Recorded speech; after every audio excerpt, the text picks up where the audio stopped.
په دې ویډیو کې درې قسمه هیوادونه در پیژنو چې افغانان کولی شي هغو هیوادونو ته په ډېرې اسانۍ سفر وکړي.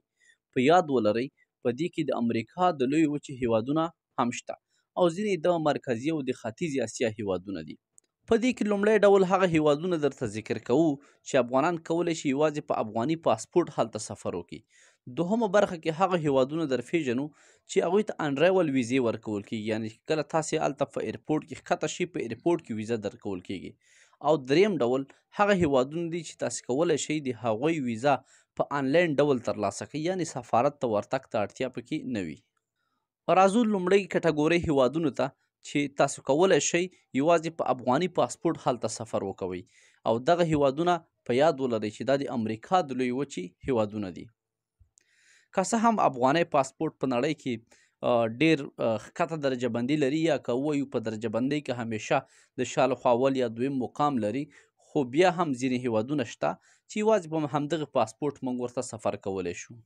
مثلا د دومنیکا هیواد چې دا د کریبین حوزه کې پروت ده، د برازیل، وینزویلا، همدارنګه پاناما، د کولمبیا، دغو هیوادونو په څنګ کې پروت ده، د مرکزي امریکا هیواد ده. نو افغانان کولی شي دومنیکا ته یوازې پر پاسپورټ باندې سفر وکړي. که څه هم یو پروسیجر لري، تاسې کولی شي د په اړوند تحقیق وکړئ، خو دومنیکا هیواد له افغانانو څخه ویزه نه غواړي او دا د مرکزي امریکا هیواد ده. نو که یو څوک غواړي چې امریکا ته قاچاقي ولاړ شي، د هغه لپاره یو ښه لاره دا ده چې دومنیکا ته ولاړ شي، له هغې نه مخکې قاچاقي لاره غوره کړي. دوهم د هایتي هیواد چې دا هم په مرکزي امریکا کې پروت ده، همدې کریبین حوزه کې ده. دا هیواد هم له افغانانو څخه ویزې نه غواړي. همدارنګه کوک آیلینډ په نوم سره یو هیواد شته، تاسې کولی شئ په نقشه کې وګورئ، او دا هم د امریکا د لویې وچې پورې مربوط هیواد ده. میکرونیشیا په نوم سره هیواد، دغه څلور هیوادونه له افغانانو څخه ویزې نه غواړي. افغانان کولی شي یوازې په خپل پاسپورټ دغه هیوادونو ته سفر وکړي.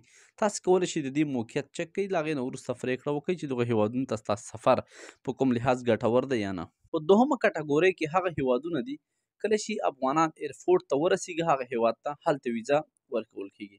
دا 15 هیواده دي. یو په اسیا کې بنګلادیش، په امریکا لویه وچه کې د بولویا هیواد چې دا بیخي د برازیل سره نږدې ده.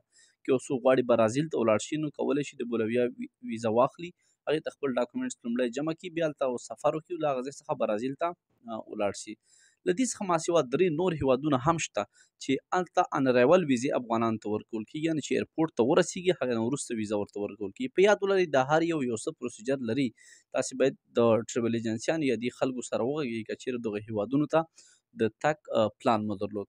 دریم هیواد د مالدیف هیواد ده، کمبودیا هیواد، همدارنګه یا په افریقا په لویه وچه کې د رواندا هیواد. نو دا هغه درې هیوادونه چې افغانانو ته انرایول ویزې ورکوي، یعنې کله چې دوی ایرپورټ ته ورسیږي هلته ورته ویزې اجرا کیږي، ورکول کیږي.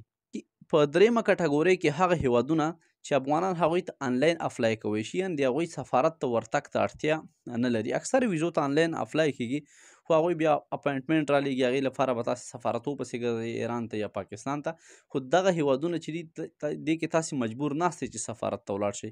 دا دوه هیواده دي. یو په اسیا کې د سریلانکا هیواد چې افغانان کولی شي په آنلاین ډول ورته اپلای وکړي، سفارت ته اړتیا نشته چې اپاینټمنټ لپاره ورشي. او بل په افریقا کې د کینیا هیواد ده چې هلته هم افغانان کولی شي په آنلاین شکل باندې ویزې ته اپلای وکړي او ویزه ورڅخه واخلي. نو په مجموعه کې دلته موږ د 10 یا 12 په شاوخوا هیوادونه ذکر کړل چې افغانان کولی شي دغو هیوادونو ته نسبتا اسانه سفر وکړي.